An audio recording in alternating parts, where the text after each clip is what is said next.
Salut à tous et bienvenue dans ce nouvel épisode de Photantique où l'on parle de photographie antique et atypique. Et pour aujourd'hui, comme je vous ai promis, je vais vous faire un petit retour sur mon film V que j'ai fait lors du workshop avec Nicolas Petit et Lomique Perotin, donc qui a créé ce film. Au départ, donc Nicolas Petit m'a envoyé un scan antif de mon résultat du film V. Donc, le film V, je l'ai fait avec mon Fuji K6 que je vous ai déjà présenté très rapidement. J'en ferai une vidéo très bientôt, dès que je pourrai. Je vous expliquerai ça à la fin de la vidéo. Mais là, pour vous parler donc du film W, il m'a envoyé le scan de la planche contact. J'ai été, pour être franc, très déçu du résultat. Non pas que j'avais des petits soucis d'espacement sur l'appareil photo, mais surtout le contraste était vraiment trop fort et on n'arrivait pas à reconnaître grand chose. Finalement, il me l'a envoyé, la planche contact. Là, bon, je sais pas si ça se voit en vidéo, on reconnaît un peu plus les endroits, mais je dois dire que ça me parle pas beaucoup plus que ça. Donc un peu déçu par rapport notamment au résultat du Washi Y que je vous ai déjà présenté. Et j'en ai profité d'être malade et bloqué chez moi pour réparer mon scanner, mon Epson. Vu qu'il est tombé plusieurs fois, il s'est mis à merder sérieusement. Et donc voilà, les films sont arrivés quand même, bon, légèrement...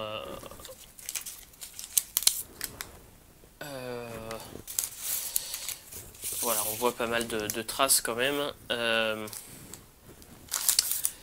Le film sont arrivés et j'ai testé la réparation de mon scanner avec ce film-là en premier. Et je dois dire que au premier essai, j'ai été franchement impressionné du résultat. Et en plus au premier essai, je me suis rendu compte que je me suis trompé, j'avais activé par erreur le nettoyage infrarouge. Donc je l'ai fait aussi sans le nettoyage infrarouge pour la deuxième planche. C'est toujours aussi bien. Je dirais que voilà, ça donne vraiment un résultat superbe. Il y a du détail et on voit la texture du papier sans que ça soit trop présent non plus, sans que ça efface complètement la photo derrière. Donc c'est quelque chose qui me plaît vraiment.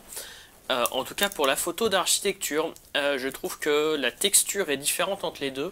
Je vais préférer le Y, vu que j'ai pas encore testé le W, pour tout ce qui est paysage, et je vais préférer ce V pour tout ce qui est photo d'architecture, je pense, par rapport aux essais que j'ai fait maintenant. C'est un film que je vais sûrement réutiliser, notamment avec mon Fuji K6, quand le souci d'espacement sera corrigé. C'est un super combo je trouve et le résultat me convient. J'ai aussi testé comme j'avais fait avec Washi Y le scan directement en opaque et là je dois dire que c'est encore pire que la planche contact. En fait là la texture du papier et différents défauts sont beaucoup trop présents et je dois dire que là j'aime beaucoup moins.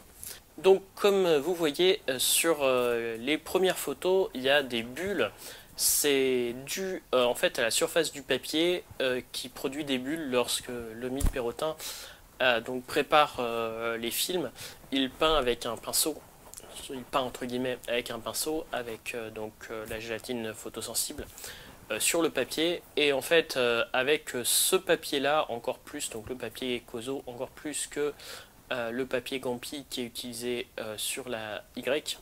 A tendance à faire des bulles et même s'il essaye d'éviter le plus possible, vu qu'il travaille quand même avec des lunettes infrarouges, il les voit pas forcément et c'est compliqué à éviter. Ça fait partie un peu du charme du film. Donc ça fait des résultats plutôt contrasté, c'est prévisible sur du papier, mais vu que c'est du 100 ISO, ça va se comporter presque comme une pellicule et je suppose que c'est pas juste quelque chose qu'on est censé mettre sur du papier photo, c'est pas de la gélatine pour du papier photo, c'est vraiment de la gélatine pour film qu'il a mis dessus et ça donne quand même un rendu pas mal entre la partie, je dirais, directement photo sur du papier photo qui est très très contrasté, peut-être trop contrasté, et puis la pellicule photo classique qui serait beaucoup moins contrastée mais trop parfaite selon les photos qu'on veut faire.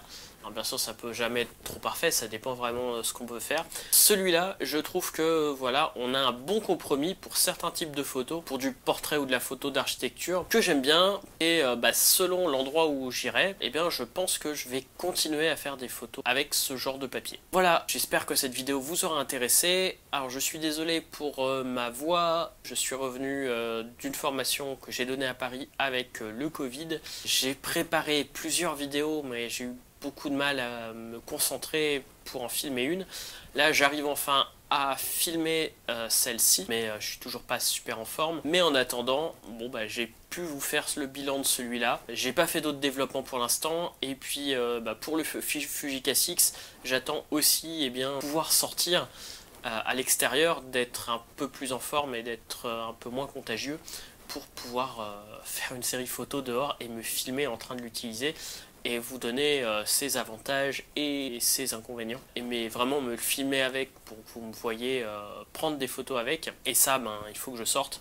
Chaleur mélangée à Covid fait que pour l'instant, j'ai pas pu faire cette vidéo qui était prévue là. Je vais quand même vous faire, vu que j'ai fait un Washika, je vous avais parlé dans le vlog, je vais quand même vous faire une petite vidéo sur le Washika à la suite. Et puis pour le reste, j'ai du Washi W et Washi I, Washi R je crois en stock. Ça devra attendre un petit peu pour une suite. Sur ce, je vous dis soyez authentiques et atypiques, et à bientôt pour une nouvelle vidéo.